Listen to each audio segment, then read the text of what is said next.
Hey guys, welcome back to my YouTube channel. This is episode 10 of Noob To Pro, a series where I teach you all the math concepts you need to know to become a math wizard. This episode, we will be learning about fractions. So, what are fractions? In the previous episode, if you have not watched it, watch it right now. We learned that you can get decimal answers using division. Even if it's normal numbers, you can get decimal answers. Fractions are a way of expressing that.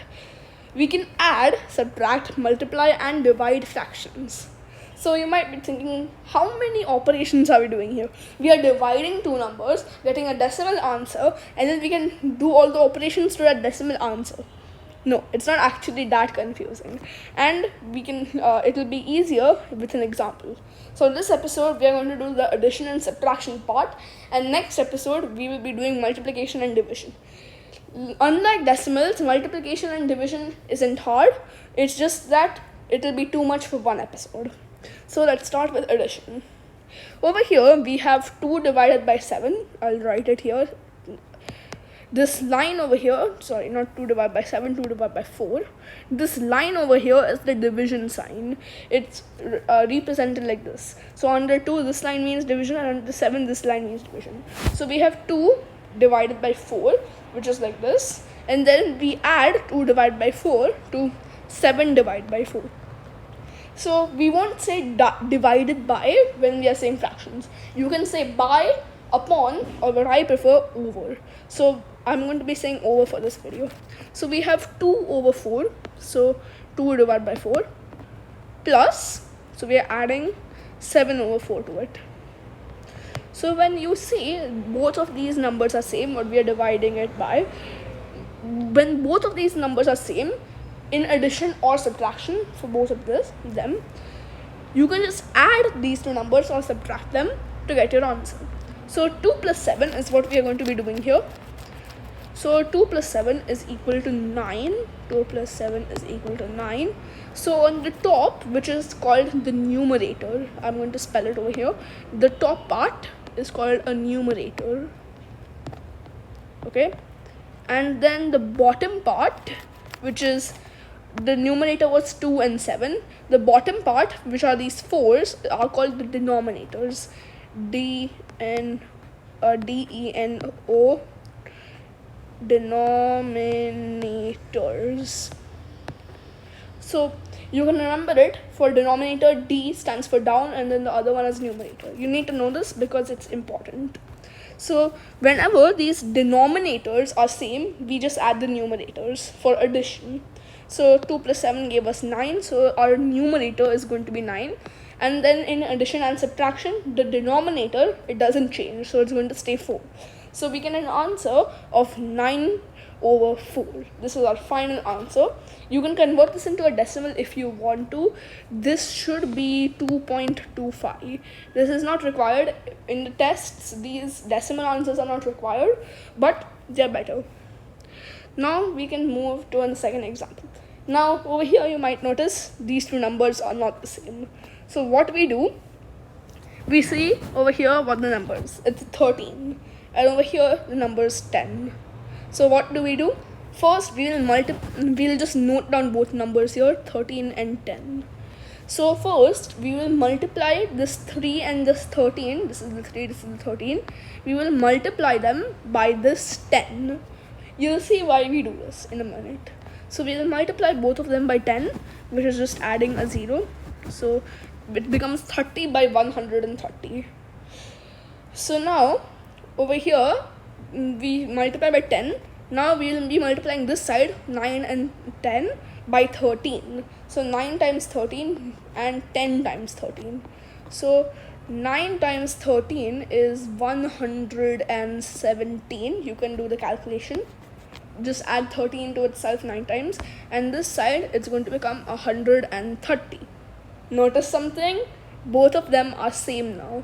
So now we will add them like we did in the previous example. 30 plus 117 will give you 147, and the denominator will stay 130.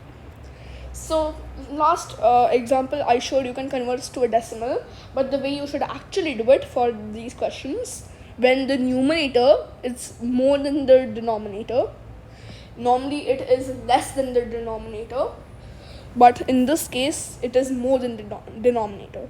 So these kind of fractions, we can convert them into something called mixed fractions. So we can subtract 130 from the numerator. 147 minus 130, you can solve that to get 17. So we will make it 17 by 130, and since we could subtract 130 once from 147, we'll put a 1 here.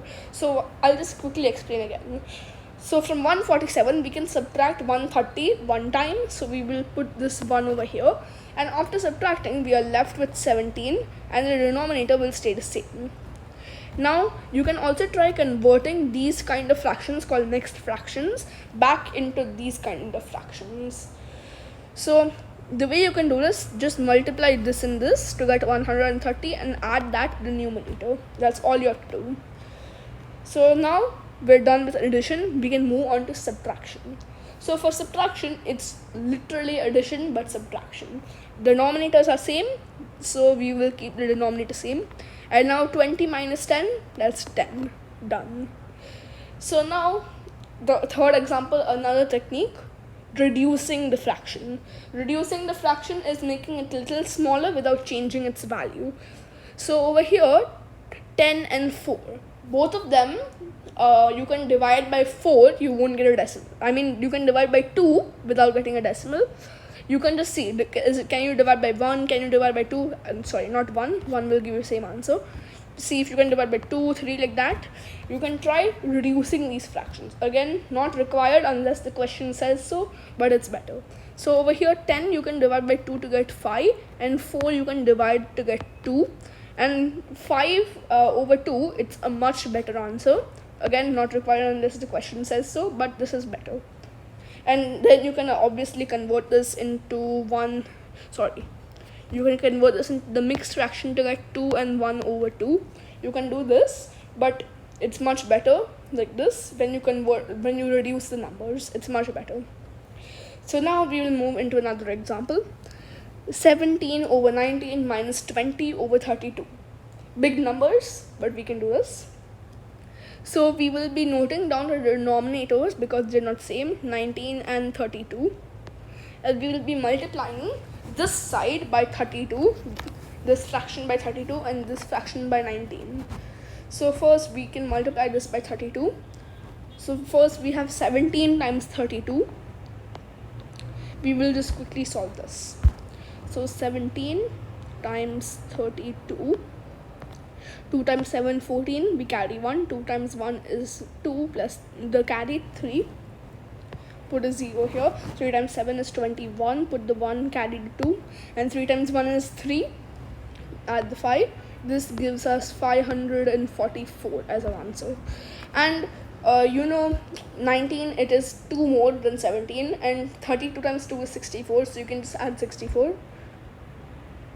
So let me just put 544 here. So what I was saying is, this was 17, 19 is 2 more than 17, so you can do 2 times 32 and then just add that to this. So 2 times 32 is 64. You can add 64 to this. This will give us over here 8, over here 0, over here 608. So now when we multiply both of them by the same number, it always gives us the same answer. So this side will be 608. We can skip that bit. And we now have to multiply 20 by 19. So 20 times 19, let's quickly do this. 20 over here, 19 over here. 9 times 0 is 0, 9 times 2 is 18. Put a 0 here, 1 times 0 is 0, and this 2, this gives 380. So I'll put 380 over here. There's a lot of calculation when you do these big fractions. So now the denominator is same, so we will put 608 only. And now we have 544 minus 380. We can now solve this. So 544 minus 380, there's not much space, but I can make it work. 4 minus 0 is 4. 4 minus 8, we have to borrow. 14 minus 8, that's 6. And 4 minus 3, that's 1, 164. And now we can try reducing this number. So both of these numbers are divisible by 2. We can divide both of them by 2. 164 divided by 2, 50 and 32, that makes 82. What was it again? Let me just check. Yep. So 82 is correct. And 608, we can turn it into 304 by dividing by 2. Now again, both of these numbers are divisible by 2. We'll reduce them again. So we get 41, and over here we get 152. So now I'm pretty sure that's about it. We cannot reduce it further. So this is our final answer, and because the numerator it is less than the denominator, we do not need to convert this into a mixed fraction. So now that we are done with our examples, this is the test. Your first question for addition: 7 over 9 plus 4 over 5. You will have to convert the denominators, make them the same, and then you will have to add them. And you might have to convert it into mixed fraction. You might have to reduce it. And for your second question, 8 over 10 minus 4 over 20. Again, you might have to do borrowing. You might have to change the denominator because it's not same. You might have to turn it into mixed fraction, all that.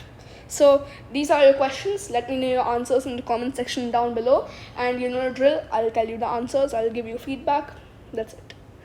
So episode 11, fractions part 2, it comes out this Wednesday, which is the 20th of August 2025. Thanks for watching.